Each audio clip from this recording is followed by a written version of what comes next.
get in. Thank God for that. Newcastle United put on a stellar performance. They've beaten Ruud van Nistelrooy's Leicester City by 4-0. And this is going to be a very, very happy last word. This podcast is proud to be part of the TalkSport Fan Network. TalkSport. Powered by fans. Yes, a very happy St James's Park has just seen Newcastle United beat Leicester City by 4-0. Lee is here, Sam is here. 3 people doing the last word. 3 points for Newcastle United. Can't get much better than that. 3 goal scorers. Yes, very much so. Lee, let's start with the team news. Not many surprises in that starting 11. Jacob Murphy kept his place on the right. Obviously, Harvey Barnes scored, but he obviously was dropped for Anthony Gordon, who obviously came on in the second half at Brentford while we were there. The defence was the same because there was rumours that Trippier for Livramento potentially, but Eddie Howe stuck with what he knows, really.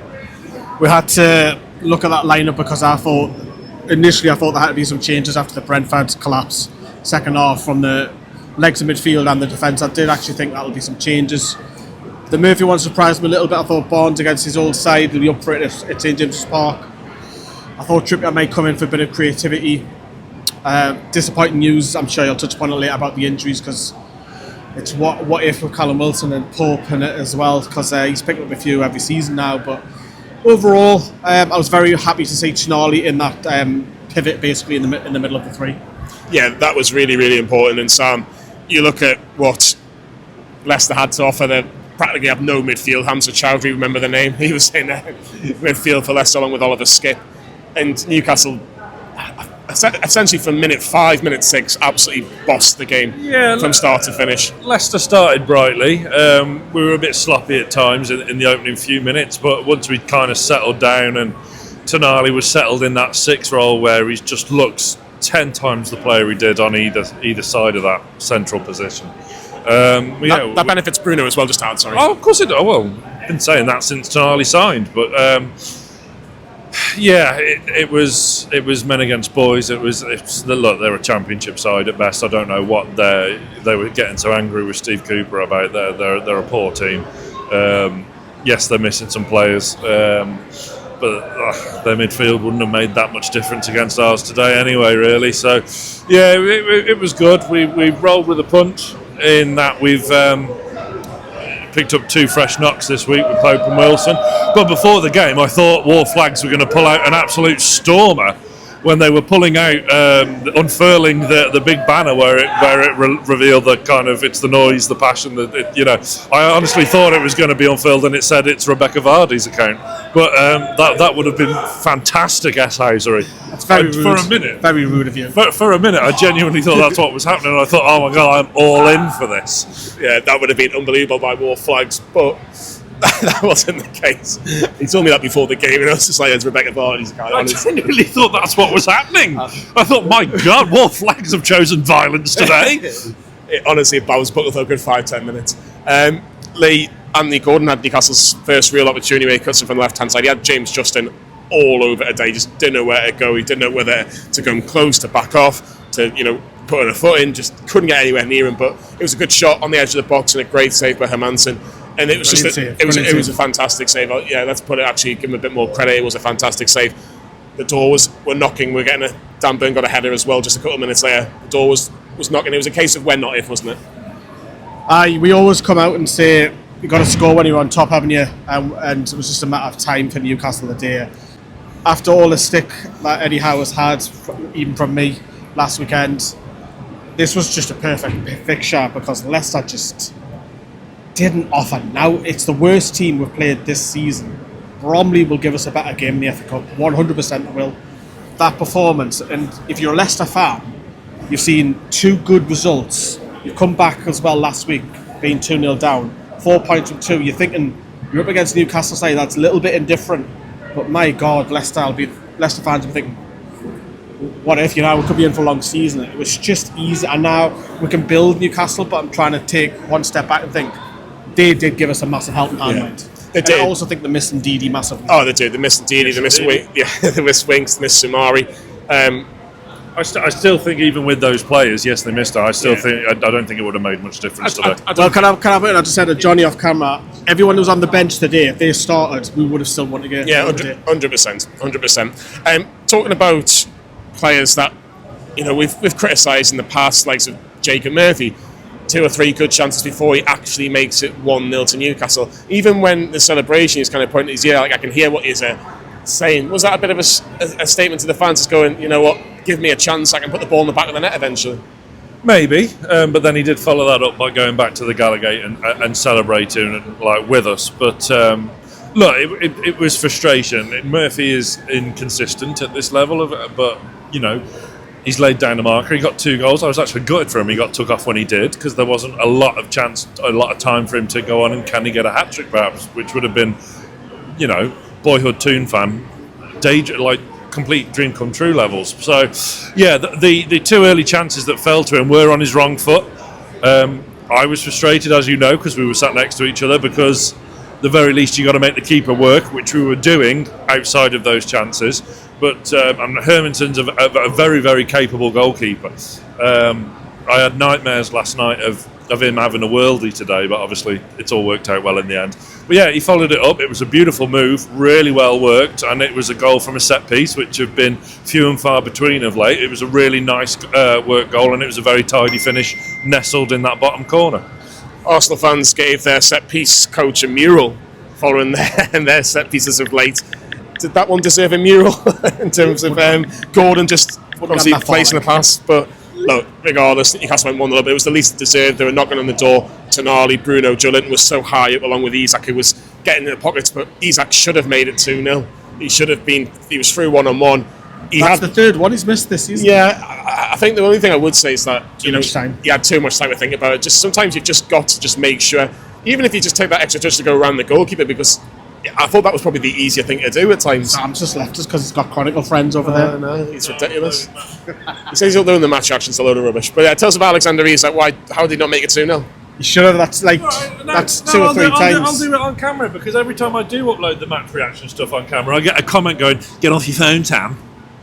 Does that already pop up on screen? Already happened anyway. Yeah, exactly. So I can see what you're typing. He had too much time. He had too much time, and he's missed 3 or 4. I think he's had one similar at home. He's had 2 that he's going around the goalkeeper away from home.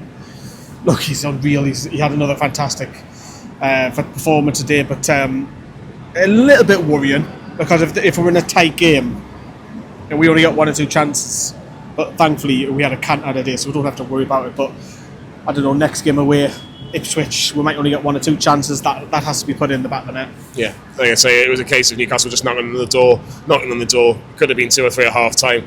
However, it wasn't. Leicester did hold on. They actually had a couple of little moments. Nothing for Dubravka to worry about, but they were getting a bit further up the pitch. But 1-0 at half time, Sam, you're thinking, right, if Newcastle can just get out there, and really show what they're made about. Have you discussed Isak's 1-on-1? Yes. Okay, continue. In the second half, Sam, you want a quick start. You want to make sure that Leicester don't have a second to breathe. And Danny Ward came on for Mads Manson at half time. Looks like it must have been some sort of injury, some sort of knock. And the first thing that Danny Ward had to do in that second half was pick the ball out of the net. First 2 things, actually. Hermansen going off at half time, I thought was a massive boon for us. It was unexpected, because again, he hit it very well, didn't he? If he has picked up a knock. Free kick, wasn't it? We started exceptionally well. Tonali was in the mix as well, doing what he does. It all started, the move which won the free kick was actually a long ball clearance from Murphy, who just waited that half second more to kind of give the player a chance to develop more. And I was going to do it then, which would have been so embarrassing for a 35-year-old overweight father or 2. But to be able to switch it across the field and set loose Anthony Gordon, who was exceptional today.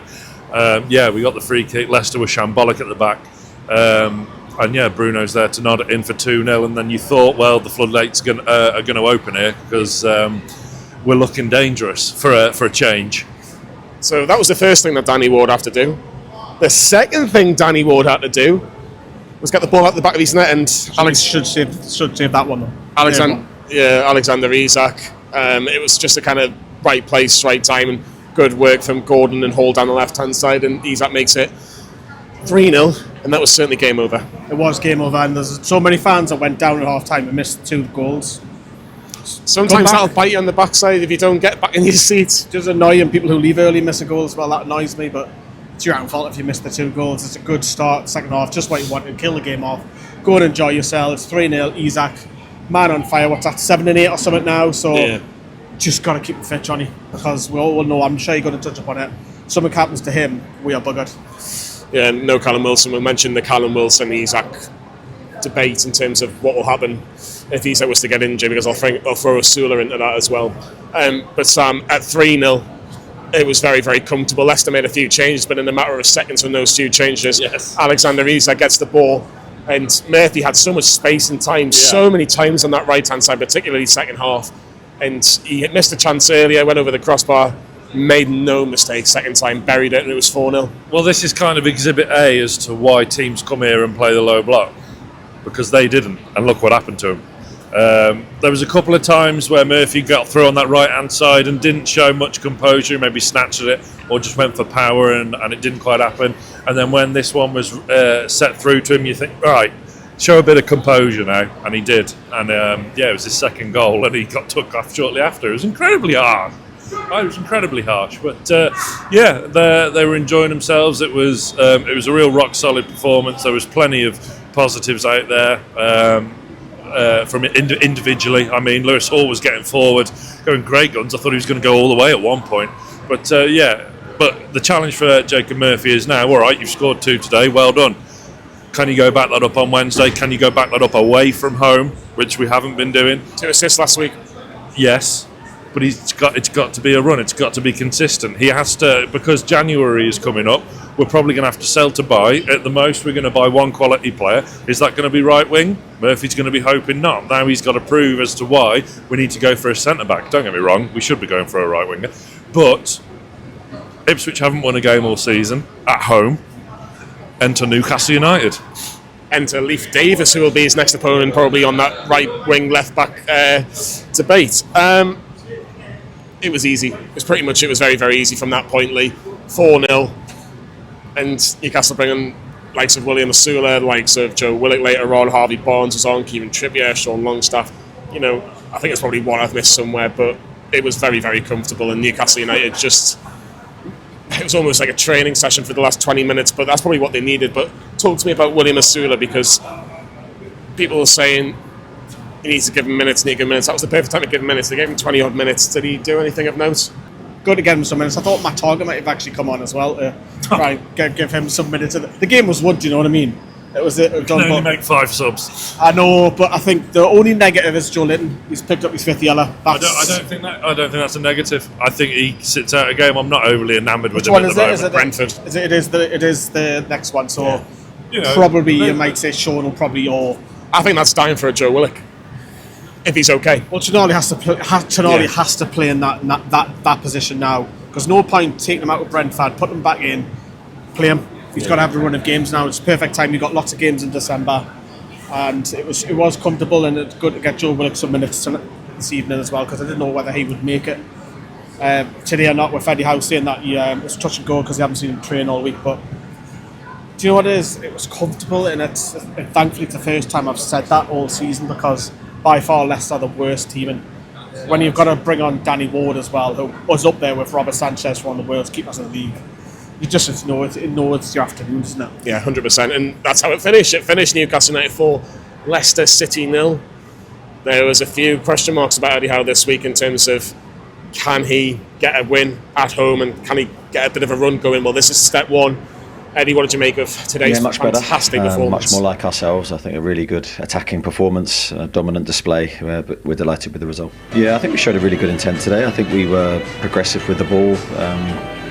I think the first goal was all important in a game like today. We had a number of chances, didn't score, took a well-worked set play to break them down. And then, of course, at the beginning of the second half, making it 2-0, we were able to relax then and play some really good football. We got that early goal in the second half. And I think really that put the game to bed. And then, it was having fun out there and playing like the old Newcastle. I mean, I said it in an interview a couple of weeks ago. we just need calm, stay level-headed, never get too high, never get too low, because we know that results will come. First half, we were there or thereabouts. We had the goal, and we knew that come the second half, by staying calm, we'd kick on and get the result that we need, and we did. Well, what a response from Eddie Howe, and what a response in the press conference as well. Really, really positive.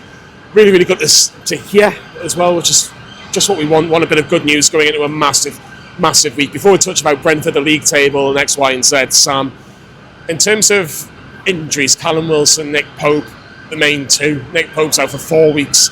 I'm not too bothered about that in terms of the next 4 weeks. Dubravka will be fine for 4 weeks. Callum Wilson, getting that injury, out for 8 weeks. Obviously, put a post on Instagram through the week, and you can tell he was gutted. I think everybody was gutted for him. Obviously, a few people are saying, "I just sell him, sick of this, another injury." But it just shows that Alexander Isak has to stay fit, and can he stay fit for 8 weeks? I'd argue not, because of just from looking at the last 3 years we've had him. I mean, we're entering the busiest period of the season, aren't we? And it's a time where we're notoriously a bit naff. So I thought maybe Isak could have come off sooner and give Asula some minutes, some experience. Slightly nitpicking. Did okay when he came on. Asula did one good little move where he could hustle and bustle and run a bit with the ball, but look, he needs more minutes if he is going to compete. But he might have to have his time. I don't like Gordon down the middle. I don't think it works. It's fine for it would be fine for a Bromley, whatever. But not for when we're entering a really crucial stage of the season. This has to be the turning point today. There's been so many false starts to our season now, where if Europe, which was the aim from the start of the season, so Howe is still a bit under pressure, I suppose. This has to be the turning point, and we have to go on a run now and pick up some big wins along the way, away from home as well as here. Yeah.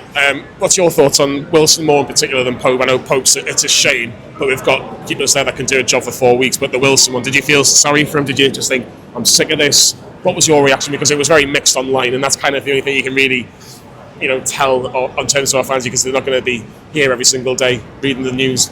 For an individual, I do feel for him, because he's just come back. He doesn't want to be injured. Yes, he has thousands and thousands of pounds per week, but at the end of the day, a footballer still wants to play football. But his time is up in Newcastle. As much as he is, he's the second top goal scorer in the league since 1992 behind Alan Shearer. But I think his time has now passed. So if I went to Tesco across the road and I got you a cheap, coming out of date reduced item, that's what he is now. That's a bit harsh, isn't it? Is it? He's back. Well, he's back. So it's the tune. Get on the tune. We did well today. We put a few more. Aye, good Scott. He's brilliant. I thought Hall had a cracking game. Do you know me thunder there, because I was about mentioning? Aye, and do you know who else I thought had a steady game? Burn. Yeah. Burn had a good steady game. And Leicester had a bad game. Happy Christmas, everybody! Once again, happy Christmas. Santa's brother. Honestly, we're spoiled for choice here. What a treat! This will be their last home game before the big day. Maybe he's listening. Brentford. No, he's too busy. He's just Premier League, is he? He's too busy. Right. Today was the breakfasts with Santas around, Yeah. Anyway, moving on. A somber note of Callum Wilson, but look, do you think it's harsh? huge. I think it's harsh because you got. I think for Newcastle, I think his sell-by date's gone now. The problem is as well, from looking at it from his perspective, the mental battle is massive, and he may be thinking, "Shit, I might have to retire." And to considering how many injuries he's had, and like you said, he's still our second. Only Shearer has scored more goals for Newcastle in the Premier Imagine League. if he was fit. He played another 100 games. He would be. I think he'd be close to having 100 goals it's a for tough Newcastle. one, because you look at that squad and you think, is a right winger needed more than a striker? And it is, for my opinion. But if anything happens to Isak, Gordon up top doesn't work. No. Asula is not ready. He's probably one for the next couple of years. That was my next question. Is that's the scenario right now? If Newcastle can only buy one player, because I'm going to talk about the January transfer window now. What is that position? Does it have to be right wing, or because of Wilson's injury, do you have to go for another striker because Asula is not ready? For me, I still have to say it's right wing. But can we get a loan to the end of the season just to cover him? Well, I have a potential one. There are rumours floating around on the internet, so it must be true. Real Madrid might be loaning out Endrick. I'll take him. Which, yes, please, if he is available and the loan fee is sensible, PSR. But if he's available for a loan, why wouldn't you? I think that's, And that will go. get us to the end of the season. Now, Jonathan David's contract is up at the end of the season, where there's going to be some stiff competition for his signature. But just say hashtag just saying. I wouldn't do it the other way around. I wouldn't want to buy a striker and then loan the right winger in. You've got to do it the other way. You've got to nail that right winger. We've seen that lad last weekend, Johnny. He's back here on Wednesday. You've got to go and get Brian Mbeumo for me. He's ready for that move. Well, your man Bakayoko's cheaper. You did a video about him. He's really, really good, but Bakayoko and Bremo. because he's proven. Not against it. No, I'm not against it. But now it's not just about players' ability. It's how you balance the books because of this stupid rule. Which is my next point. Do you sell Sean Longstaff to do that deal? Because that's probably what the murmurs are right now at the minute in terms of mention them words he hates. PSR. Who's going to buy him? Premier League team would buy him. Some teams probably anywhere from the bottom half downwards would want to buy him. What fee are you commanding for a player with 18 months left on his contract? I can't see it happening. I think Barnes. What's he worth? I don't know. Eddie Anderson, 35 million. Well, it wasn't though, was it? Minus your 20 for Vlachodimos. What's he worth? I think Barnes is more realistic. Or 12 million is the asking price for Miggy. Would you take 10? Yes. I would take probably half of that. Who would you sell if we had to buy that right winger? Almiron. Does 12 million suffice PSR? But nowadays with payments, you don't have to put the full 35 million down or 50 million down. We'll go with Semenyo or Mbeumo or whoever. You don't have to put the 50 million all down in one go. You can stagger it. Like look, some of our players we're still paying for now. That's FFP though. That's FFP, not PSR. But you can still stagger payments, though. You don't have to go right. We've got the Gahey money. There's 70 million for whoever you pick on the right wing. Yeah, you can pay 20 now, pay 20 in the season. Can you get a lower than permanent? Is Howe playing poker again? And we have got the money to spend, but we are putting out the signals off PSR to maybe lower expectations from prospective teams that we're going to try and buy a player or two from. Where's Luke Edwards when you need him? Barella is on the horizon. He's over there. Look at him. Anyway, but Wednesday goes back to that as well, Johnny, because we get put out the cup. Like you just said, Sam, it's consistency. It's with now. Europe, like we say, we go back to the thing at the remit at the start of the season was Europe. Is the Carabao Cup our best avenue to get to Europe this season? At the minute, it is potentially. Well, yes, at the moment it is. Yes, no, because 7th is so close. We'll put Brentford to one side for 2 minutes because perfect timing. Here's your Premier League table, everybody. It is very, very close. As we're currently recording, it's 2 points from 6th. Maybe 3 points from 6 at the worst. And we kind of got to go, actually, maybe it's not as bad if we can get a bit of a run going, because that's the thing. There's just nobody in that section from 5th to about 14th can go on to a run. Everyone's beating each other. You might say they're all bad as each other, you might say the good as each other, or whichever way you want to flip it. I think PSR has caught up with Newcastle, because I think if we were allowed to spend, we wouldn't be in this position. I think the top four's done as well. I also think the likes of Forest are caught up. I think Villa have now overtaken in terms of Villa are going to have the same problem as us next season. It's the same player targets, and that we're all now starting to go for the same market, if you want to call it that. You can't go out and get £100 million Jack Grealish. Well, that's why I say, are we kind of blowing the PSR trumpet when it's maybe not as harsh a situation as it may appear, and because we don't want to alert teams that we've got money to spend again because of the Newcastle tax, and Aston Villa will inevitably copy us because that's what they do with everything in life in general.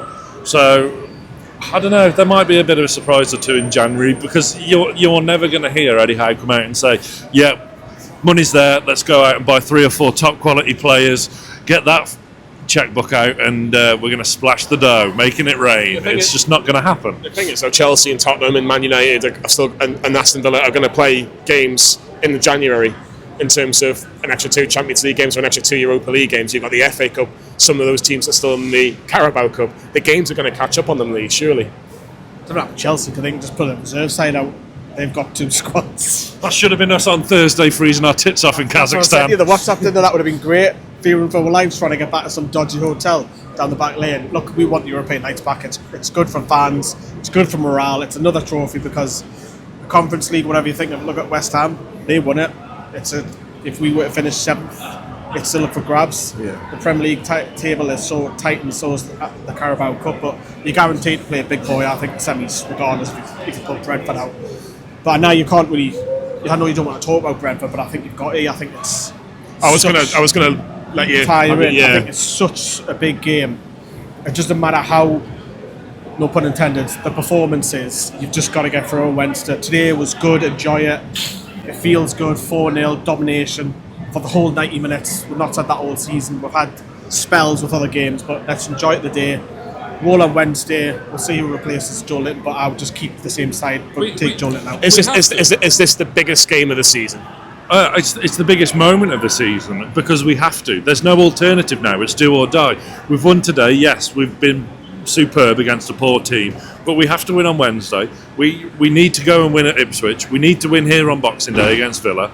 We need to go and pick up points at Spurs and Man United. If you're going to achieve anything of any note this season in terms of European qualification, because of the points we've dropped in the past at Everton, at Brentford, there's been loads here at Brighton, West Ham, Jesus Christ.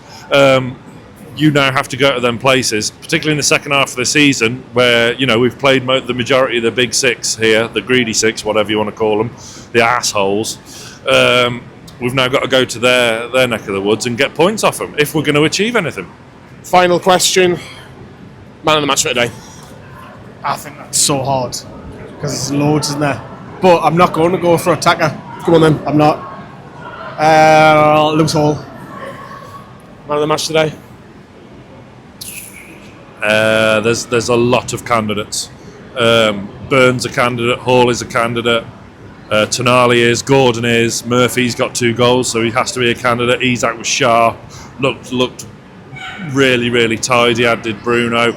I am going to side with Tonali. Gordon got 2 assists as well, may I add. Isak was sharp.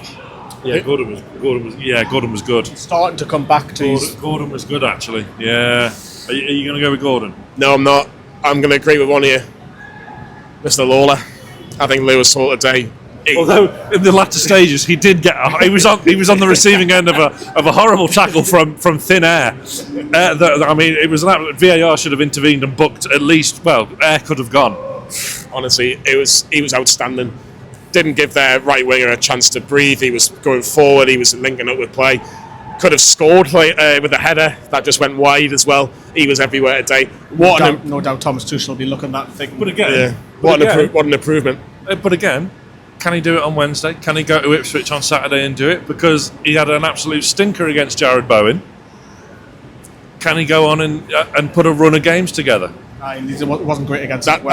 He wasn't. It was terrible. He wasn't. Got him on Wednesday. Got him on Wednesday, but if you want to get through to these next stages of the League Cup and getting to the top 5 or 6 of the Premier League, that's where it all matters. Getting the next win, and that is Brentford on Wednesday night. Get the next win, securing the coin. Securing the coin. It's all about the coin, isn't it, Lee? It is, so drop us a like, please. And this is also available on audio as well, so it'll already be out. It is on the TalkSport network as well, but we'll all be back on Wednesday evening for that huge game against Brentford. Make sure you comment who was your man of the match. What do you make of the transfer window scenario? Will you sell to buy, or is Eddie Howe just playing poker with the media? Yeah. Or if you're at Sunderland Greyhound Stadium tomorrow, I am the course commentator there for the next 2 Sunday morning fixtures. So come on down if you think you're hard enough. There you go. But yeah, it is finished here. Newcastle United 4, Leicester City 0. We're all going to have a lovely evening. Get in! We've beaten somebody on a Saturday afternoon. Can you believe it? Like and subscribe to Newcastle Fans TV, and we'll see you all very soon. This podcast is proud to be part of the TalkSport Fan Network. TalkSport. Powered by fans.